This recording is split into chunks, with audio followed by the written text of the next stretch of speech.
15 house guests are still battling it out inside the Big Brother 28 house, and a brand new head of household has officially taken control. Kamu secured the win, and he's already revealed his nominations for the week. Finding themselves on the chopping block are Lyric and Mallory once again, while Lala is facing eviction for the very first time this season.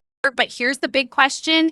Is Kamu genuinely trying to send one of those three home, or is there a much bigger strategy unfolding behind the scenes? Trust me, there absolutely is, and we've got plenty to break down. Welcome back to your live feed update. If you haven't already, make sure to hit that subscribe button because I'm here every single day covering everything happening inside the Big Brother house. If you're as obsessed with this game as I am, there's a good chance you'll enjoy these daily updates. So come on in, everybody, and welcome back to Drama at Receipt. And today we're diving into everything that happened on day 18 inside the Big Brother 28 house. Let's start with one of the coolest details from the latest head of household competition. The season's time trip theme made another appearance, paying tribute to yet another legendary former house guest. This time, it was none other than Mr. Spectacular himself. I nearly stumbled over my words there. Guess I'm taking my own little time trip. For a long time, you'll instantly recognize Jesse, who first appeared back on Big Brother 10. And I have to say, if you're new to the franchise and have never watched that season, do yourself a favor and go back and experience it. Seriously, it's one of the all-time great seasons. The cast is unforgettable, the personalities are incredible, and the entertainment never slows down. It's absolutely worth watching from start to finish. Now, whether Jesse appeared inside the house in person or through a pre-recorded segment like they recently did with Enzo remains to be seen. We'll find out soon enough. Either way, I absolutely love what production is doing this season. They're genuinely celebrating the history of Big Brother by recognizing the players who helped build this game into what it is today. So far, we've already seen appearances from Rachel Riley, Dr. Will, Enzo, and Howie. And now they're adding Mr. Spectacular to that list as well. If that's what we're getting during just the first 3 weeks of the season, then longtime fans are probably in for an incredible ride over the rest of the summer. Of course, the biggest winner of the night was Kamu, who claimed the week 3 head of household title. Huge congratulations to him for pulling off the victory. Now let's talk about what he's planning to do with that power. If you were hoping Kamu would take a massive swing this week by targeting Barrett and Drew, that's simply not what's happening. Instead, his plan is to protect the Toolshed Alliance and keep every member of that group completely safe. From his perspective, it's the safest move available. At the end of the day, the head of household gets to decide what reality looks like inside the house. If they want certain people sitting on the block, then that's exactly what happens. But just because you can make any move doesn't always mean you should. Right now, making a huge move against Barrett and Drew really doesn't benefit Kamu's game. There are still several players outside of the tool shed who either actively want him out or would have no problem placing him on the block, even if they tried to disguise him on the block. If they tried to disguise it, because of that, he's choosing the lower risk option. He's focusing on the people outside his alliance who have fewer numbers backing them up, meaning there will likely be much less resistance to his nominations. From a strategic standpoint, it makes perfect sense.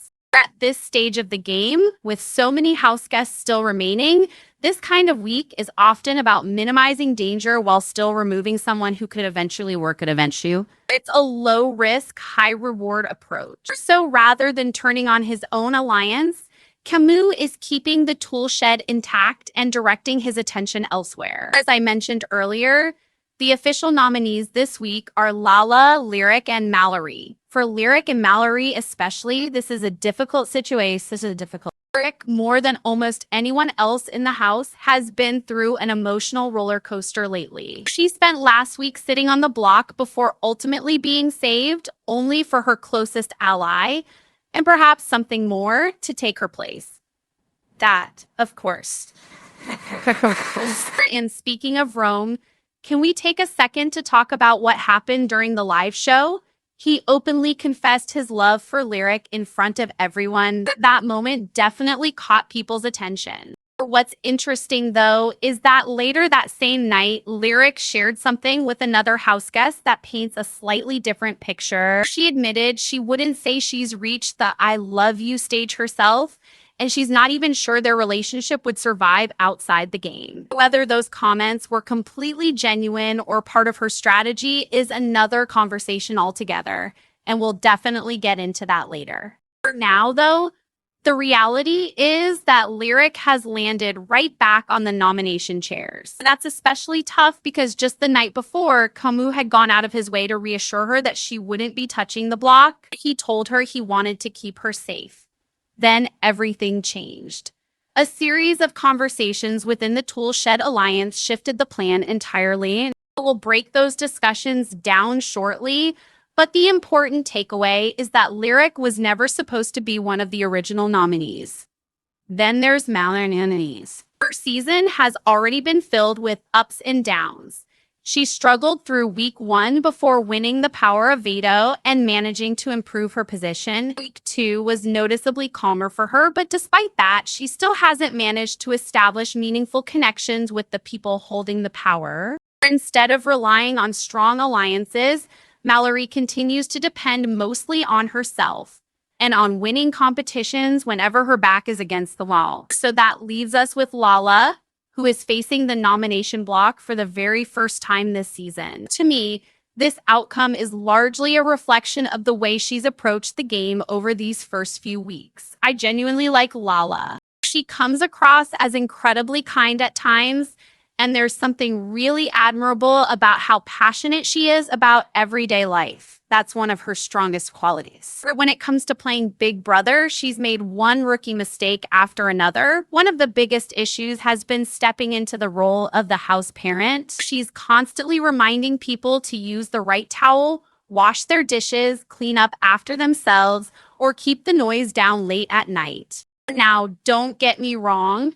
Those are all perfectly reasonable things in real life. Everyone knows chores have to get done. Maybe you're the person who naturally stays on top of them, or maybe you're the one who needs a reminder every now and then. Either way, they're simply part of everyday living. The problem is that Lala keeps inserting herself into those situations. She's the one reminding everyone to clean up, telling people not to make too much noise before bed, and generally trying to keep the house running a certain way. The difficult part is that I don't think she even realizes how often she's doing it. At the end of the day, we all make choices. Sure, our experiences, beliefs, and circumstances shape those decisions, but we're still responsible for where we choose to put our energy. Right now, Lala seems to feel responsible for making sure everyone else follows the house rules and keeps things organized. To me, that suggests her mindset is focused more on managing the household than on winning the $750,000 grand prize. And I don't mean that as an insult whatsoever. It's simply where her attention appears to be. Everything in this game comes down to energy. You have to direct that energy toward actions that improve your position in the house. Instead, she's investing it in habits that are actually pushing people away. Every reminder to clean the kitchen, every request to lower the fuss to lower the volume, every comment about washing dishes, those moments may seem small individually, but together they create an image that makes people less eager to work with her. Look at her house. Devin isn't walking around giving everyone those reminders.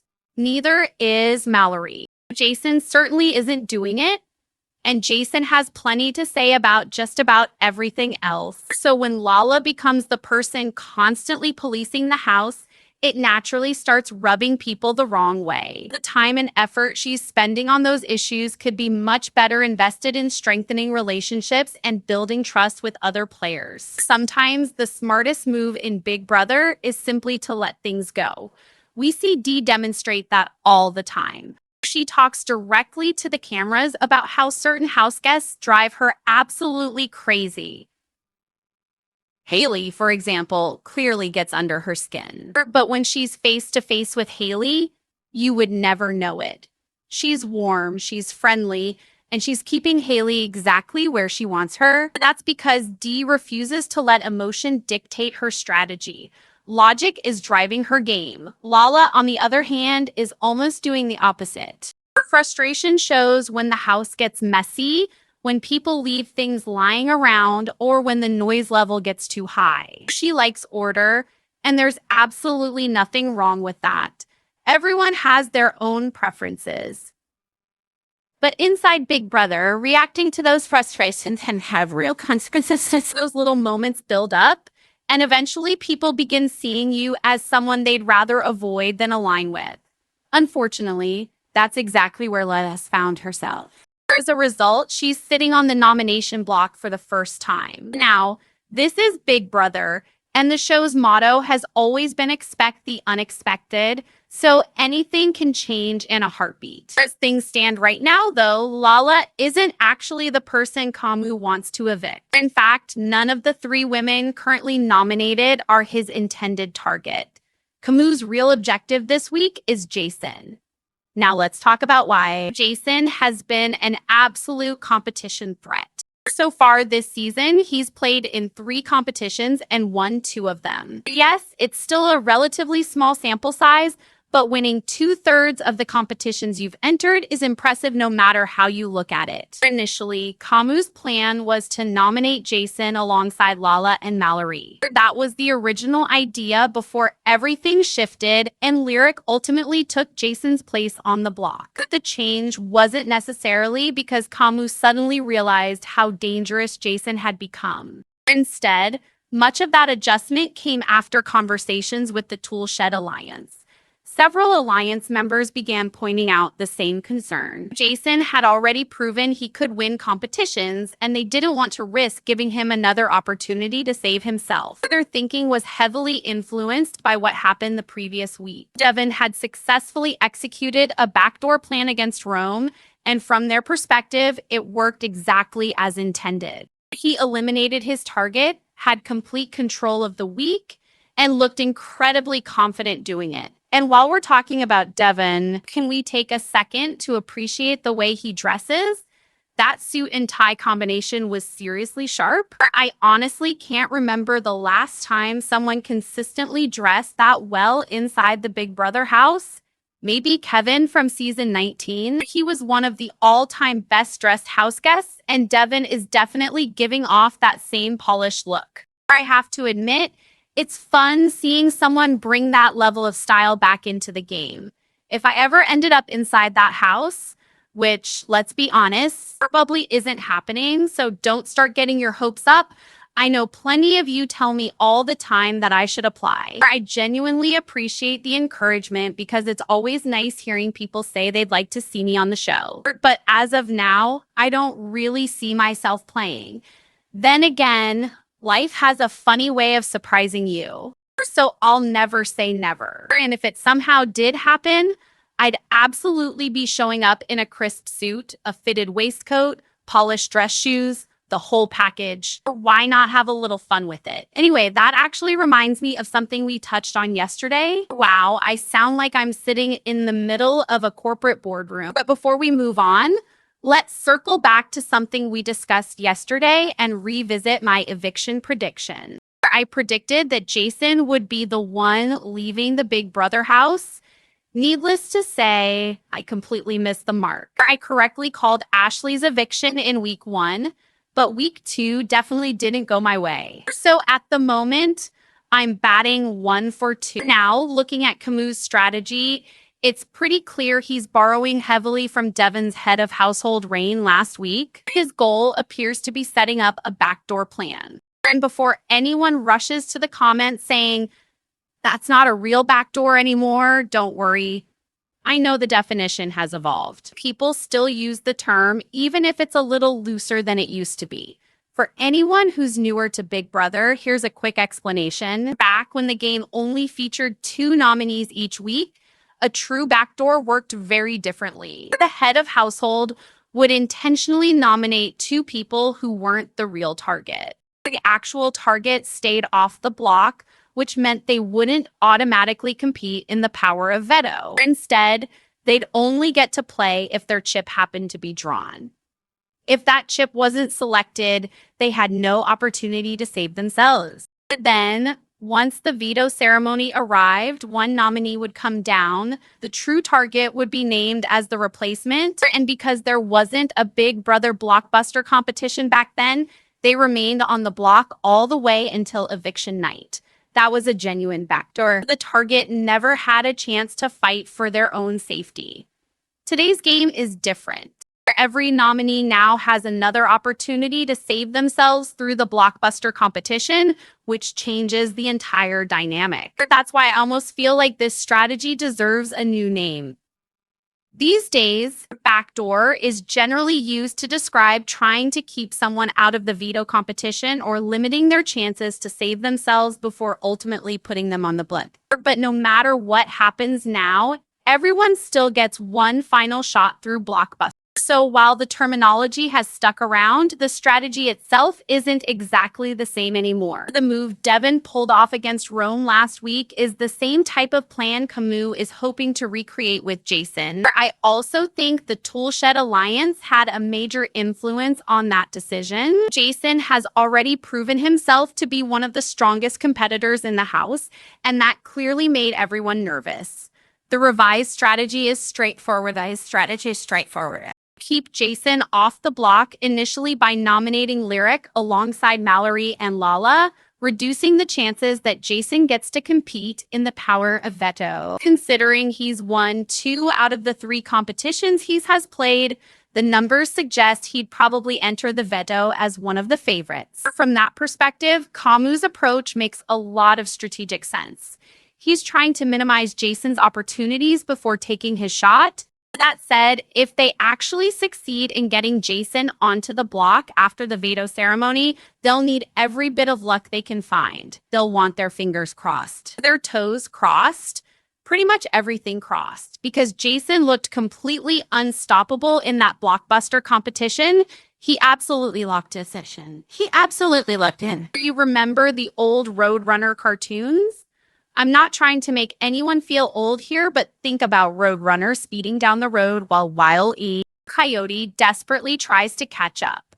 No matter what happened, Roadrunner always pulled farther ahead. That's exactly what Jason looked like. Once the competition started, he shifted into another gear and left everyone else scrambling behind him. If you're going to take out someone playing like that, you'd better make sure the plan is airtight. Right now, Jason is making a very strong case for being the biggest competition beast we've seen this season. There's another angle to all of this that I find really interesting. How is Lyric going to feel about Kamu in the long run? Imagine Lyric eventually reaches the jury house and Kamu ends up sitting in the final 2. Moments like this could absolutely influence her vote. Inside Big Brother, relationships are built on promises, alliances, and trust, even if everyone knows those promises won't last forever. Betrayal is part of the game. You simply can't reach the end without breaking deals along the way. But there's a difference between making a strategic move and repeatedly making someone feel like they've been strung along. I think Kamu risks crossing that line with Lyric. He told her she was safe. Then he had to reverse course. That's the reality of Big Brother, and sometimes circumstances force you to change your plans. Nobody can completely avoid that. Still, every decision comes with consequences. There's no getting around that. From Lyric's perspective, she's probably going to feel like she's been played. Excuse my British expression, but she's likely feeling a bit mugged off. Looking ahead to the jury phase, assuming Lyric gets there, and I actually think she has a good chance of doing exactly that, this could become something she remembers. One broken promise probably won't cost Kamu the game. But if this becomes a pattern, if over the course of 2 months, Lyric feels like Kamu has been feeding her reassurance while constantly doing the opposite, that's when resentment starts to build. And resentment has a funny way of showing up on finale night.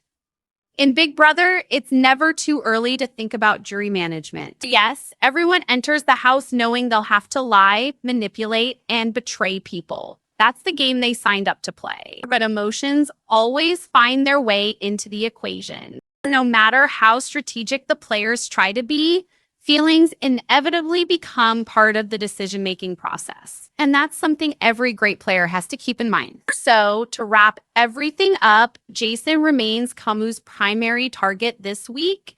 If the plan works and Jason ends up on the block after the veto, Kamu wants him gone. However, if Jason manages to avoid eviction, whether by never touching the block or by saving himself through one of the available competitions, the backup plan shifts to backup pensions to Mallory. In that scenario, Mallory becomes the house guest most likely to be sent home. But here's a scenario that I don't think anyone has really stopped to consider yet. What happens if Mallory wins the power of veto? Jason gets named as the replacement nominee. Then Jason goes on to win the blockbuster competition. Suddenly, the entire week changes. Instead of Jason leaving, the vote could easily come down to either Lyric or Lala. That would be the definition of expect the unexpected. And honestly, it's not some far-fetched possibility. It's actually a very realistic outcome. If I had to place a bet right now, I'd probably say that's one of the more likely scenarios.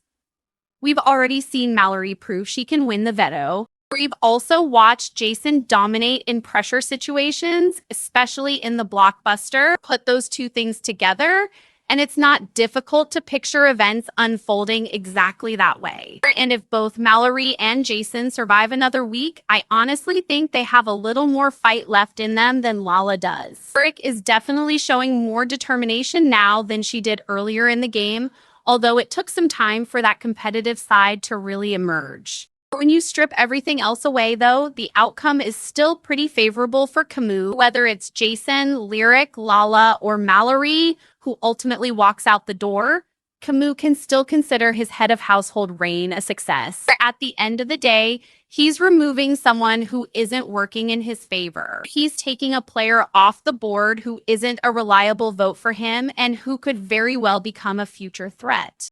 From a strategic standpoint, that's exactly what an HOH is supposed to accomplish. As long as one of those four leaves this week, Kamu has strengthened his own position in the game. That said, there's something else that's been on my mind. I started jotting these thoughts down because they kept popping into my head, and the more I thought about it, the more convinced I became. I really believe this week is going to create an incredible amount of paranoia inside the house.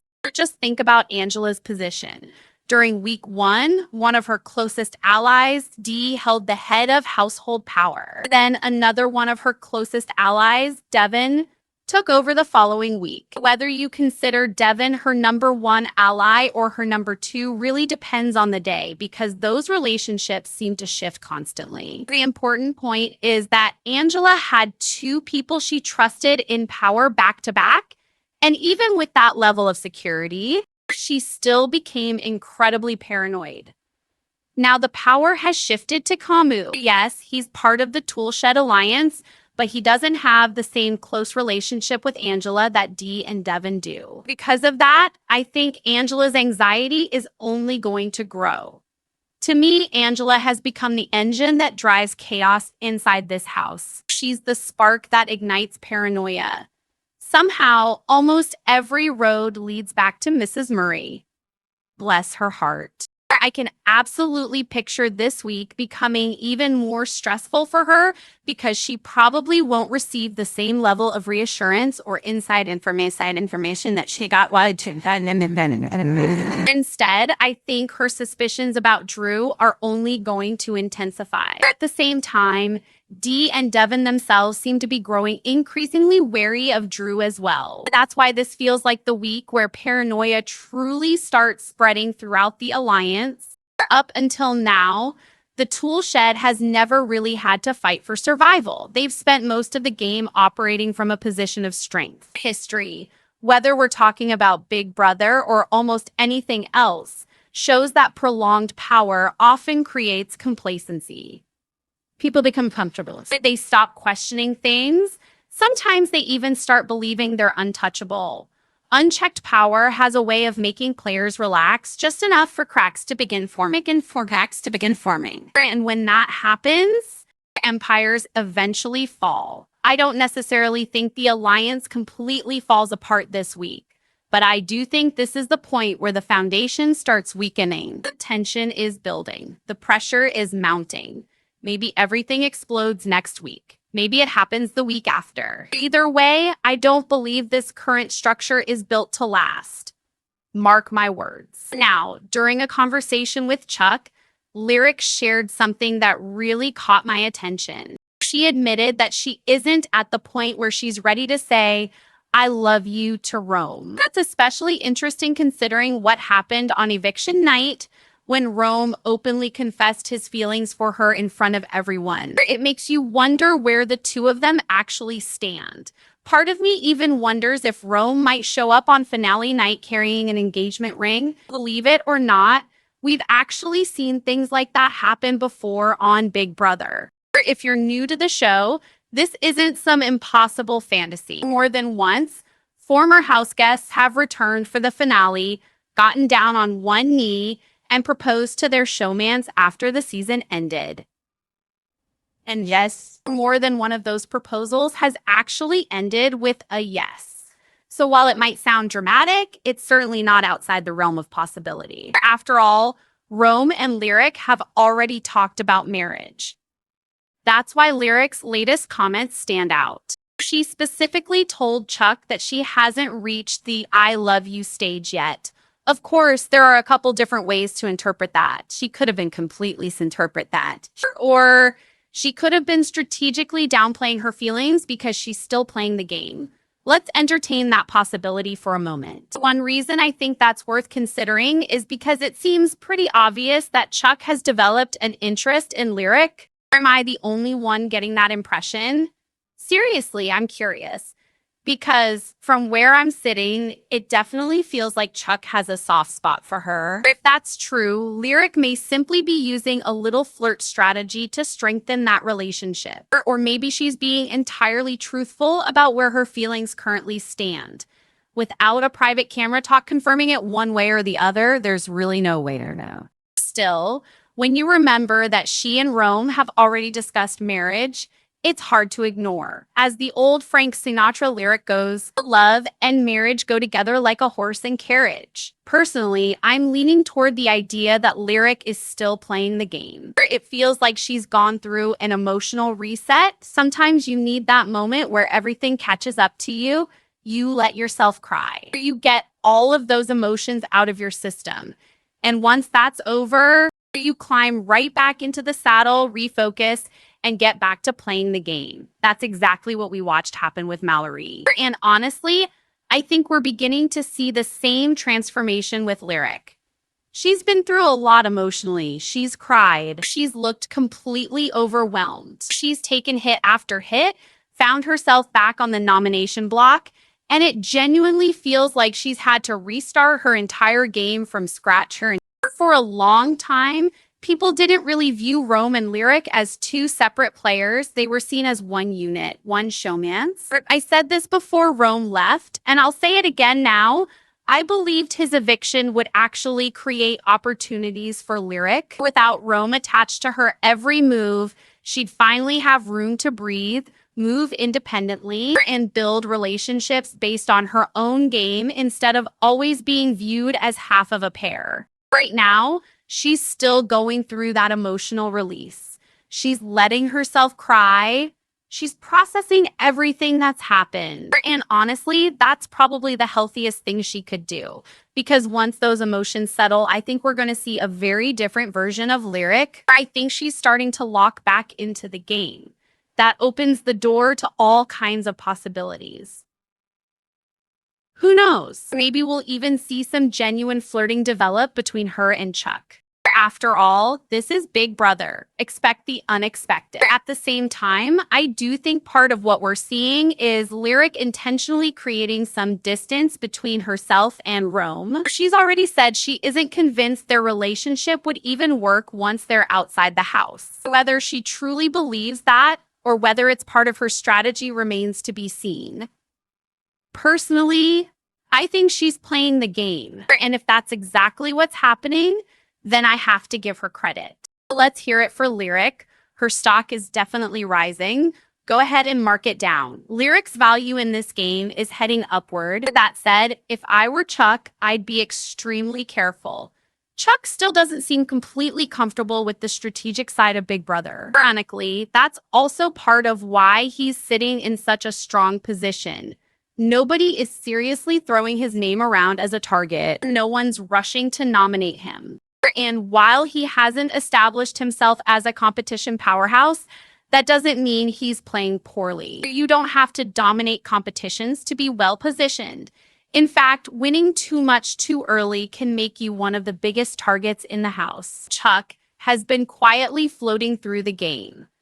And let's be clear, that's a legitimate strategy. It's one of the oldest and most successful approaches in Big Brother history. Sometimes the best move is staying off everyone's radar while bigger personalities take shots at each other. The danger comes if his emotions start influencing his decisions. If his feelings for Lyric continue growing, they could end up pulling him away from what should be best for his own game. Honestly, I think he's genuinely interested in her.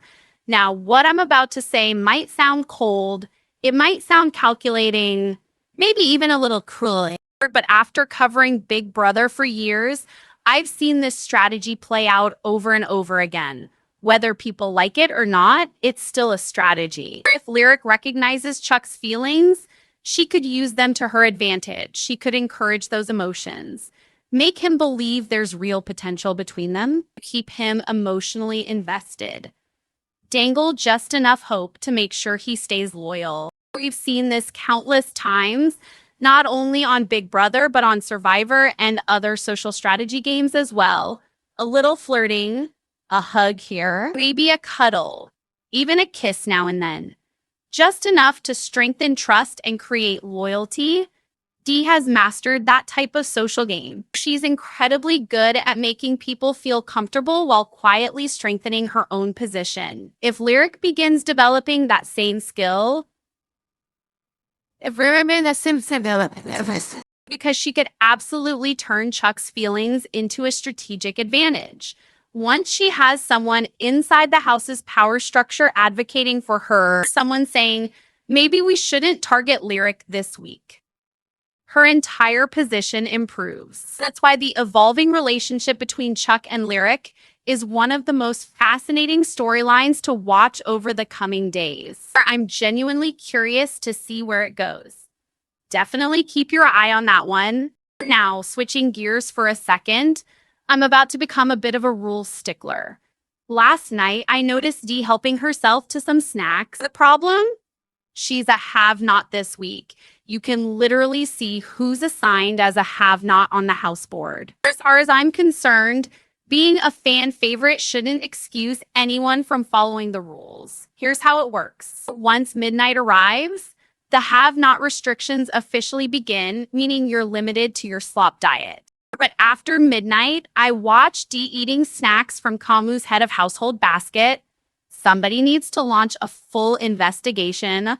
All jokes aside, I honestly am surprised we haven't seen any kind of punishment yet. Now, I'm mostly kidding about the investigation, but I do believe the rules exist for a reason. Part of what makes Big Brother work is that everyone is expected to play under the same conditions. If one house guest can ignore the rules without consequences, then why shouldn't everyone else? Personally, I'd like to see some kind of penalty, nothing too serious. Maybe an embarrassing costume, maybe something awkward or uncomfortable that she has to wear around the house all week. Whatever production decides is fine with me. The important thing is simply maintaining the integrity of the game. Speaking of interesting discoveries from the live feeds, Kamu shared a fun piece of personal trivia with the house. He revealed that his brother actually competed on the very first season of Beast Games. For anyone unfamiliar, Beast Games is the reality competition series created by Mr. Beast. Even if you haven't watched the show, chances are you know who Mr. Beast is. You're on YouTube, after all. But here's where things get even more interesting. Kamu's brother wasn't the only person connected to this cast. Drew also competed on the first season of Beast Games. And right before the nomination ceremony, Dee made sure to bring that connection up while talking privately with Kamu. She casually planted a few seeds about Drew. That's classic Dee. She loves stirring the pot whenever she gets the opportunity. The difference is that she's doing it from an incredibly comfortable position. She's surrounded by layers of protection within her alliance, giving her the freedom to create a little chaos without immediately putting herself in danger. That's exactly where Dee is sitting, right at the center. Closest to her are Angela and Devin. Just beyond them, you've got Drew and Bart. Outside of that layer sit Kamu, Haley, and Chuck. And even farther out are Taylor and Lala. When you look at the overall structure, Dee is easily the most insulated player in the house. And that's what makes her game so impressive. Rather than targeting the people closest to her, she's constantly planting little seeds of doubt among the players on the outer layers of that structure. I probably talked about onions more in this video than I ever have in my entire life, but the comparison really fits. Think of the alliance like layers of an onion. If every layer stays solid and connected, eventually those groups can come together and become one incredibly powerful force.